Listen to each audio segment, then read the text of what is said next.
Make your own 1900 character. You may choose the skin tone. If you have 0 pets, your eyes are blue.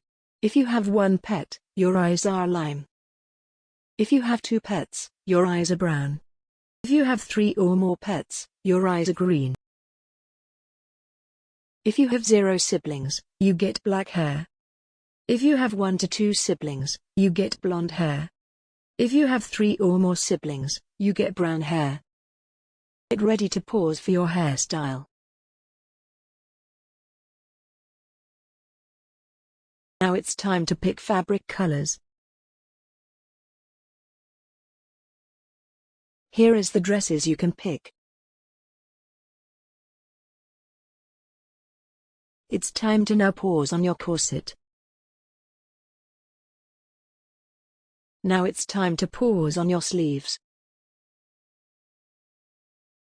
Now it's time to pick any extra accessories to add to your character.